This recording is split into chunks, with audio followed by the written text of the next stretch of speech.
Hey, Scott Spritzer here with Doug Upstone. We are DocSports.com. We're talking Green Bay Packers 2021 following the offseason soap opera that was.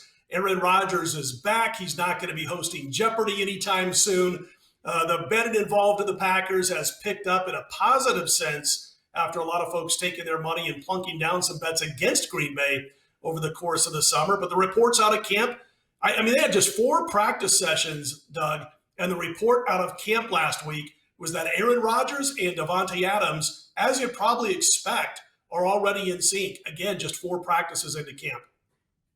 Yeah, I think once it got settled, there was a lot of conjecture. Well, what's going to happen, and will this carry into the regular season and stuff like that? I don't think it will. I mean, Rodgers is a professional.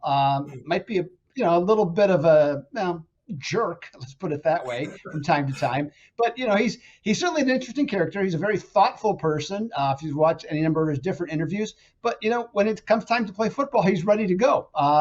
And he seems to, as opposed to the end of the Mike McCarthy era, he seems to like the play calling, and so that's a positive. So I think they'll be fine. I mean, something could happen, and it seems like it would be injuries more than anything else would change anything. What do you think, Scott? Yeah, I mean, listen, as far as Aaron Rodgers, a lot of people have issues with his attitude. Those are normally folks who haven't played at a professional sporting level. I'm one of those folks that hasn't played at that level. And but again, I have no problem with this. It takes a certain level of cockiness, if you will, to be a professional athlete. It takes a next level cockiness, maybe brashness even to a certain extent, to be able to be a Super Bowl contending quarterback or a Cy Young pitcher or a home run king, things of that nature. You've got to have next level cockiness where you just don't give a crap what everybody else thinks about you. And that's what's been said about Aaron Rodgers. A lot of folks, they think he walks around with that, my stuff don't stink attitude. But I think that's part of what makes him as good as he is. And listen, Doug, the Packers, that wins total went from 9 to 10 when Rodgers showed up back at camp.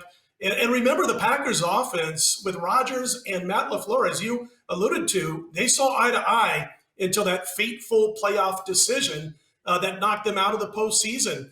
They were number 1 in the NFL last year in offensive efficiency. And the Packers might take a small step back up front on the offensive line. They lose their starting center, but they bolstered their wide receiving core. They're sitting pretty at running back, Doug. I think this team, and by the way, I wanted to mention this. Which team was number 1 in successful drive percentage in the NFL last year? It was the Green Bay Packers. 49.7% of their drives ended in either a touchdown or a field goal. That's a better rate than both of last year's Super Bowl participants. So listen, I don't think we're going to see Green Bay fall apart like a lot of folks did just a month or 2 ago. Yeah, I couldn't agree more. And, and I think you made all the good points there, especially on the offense. Lindsey was a very good center for them and, had a good rapport with Rodgers and stuff like that. But, no person is irreplaceable. Okay. I mean, other than a quarterback for the most part, in the NFL. So I think they'll find the right guy. I think they'll be fine on the offensive line. Might take a little bit, but now that you have 17 games, you can work through some things. And, and I think their offense will be, at least on paper, even better. I mean, Allen Lazard will be back. Okay. I mean, he's a key component. And from what I've read, he's put on a couple extra pounds and he's much stronger and he's worked on his elasticity in terms of his body. So I think he's going to be very good. A.J. Dillon, I think, he showed that he can be an NFL running back, not just a guy just to knock you over or go, straight up the middle for 50 yards. He's got a little shake in his game. So I think this offense is going to be excellent. To me, it's going to come down to the defense. And I'm looking at this team and you have the, quote unquote Smith brothers on the edges, and they didn't play nearly as well last year as they did in 2019. They're not really great against the run, but so they have to rush the passer. So that has to come up bigger. Clark's just an absolute beast in the middle. He's got to play though 15 games, okay, for this team to be successful. The defensive ends are serviceable. They have to be better at linebacker, inside linebacker, Scott, and the template for that was who they lost to in the NFC Championship game. I mean, there was speed and quickness, okay, that the Packers had not seen. And let's face it, the two teams that the Packers have lost to in the championship games the last 2 years were better on both sides of the ball in the trenches. So, now what we're talking about is in the NFC Championship game, we're talking about win totals. Now, I also like their secondary. I think that Eric Stokes has the potential to be an outstanding quarterback. If he ends up taking over Kenny King's spot, well, you know what? The secondary becomes very good.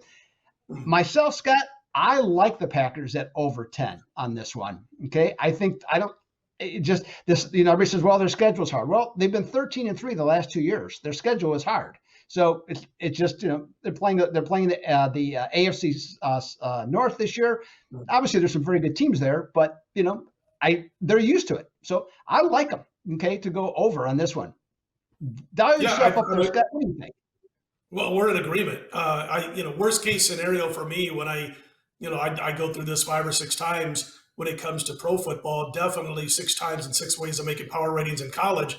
And when I go through this at my NFL, with my NFL tools, as far as, gauging where a team's going to be throughout the course of a season, I have a worst case scenario of 10 wins, and everybody's playing 17 games, obviously, this year. So my worst case scenario for Green Bay is 10-7. I do think they go 11-6. That's where I have them projected. And I do believe they win that division. And again, you don't assume injuries. So as long as they stay healthy, I think they win that division. And one more thing about the defense, because we're in agreement there too.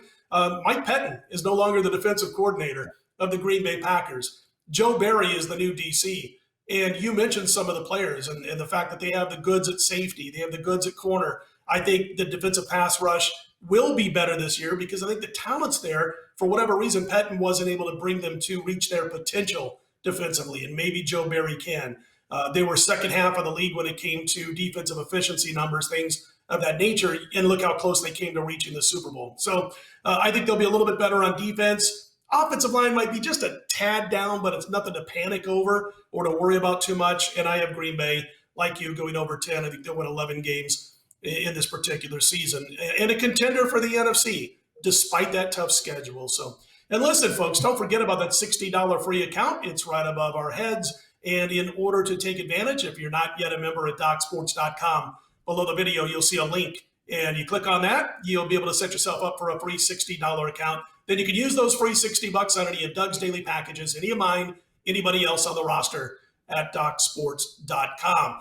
Don't forget preseason football's here, folks. Man, if you don't like betting preseason football, get on board. I'm going to say real quickly that if you want to know where there may be a slight edge against the books, look for sports or times of the season in a sport where they drop the limits down.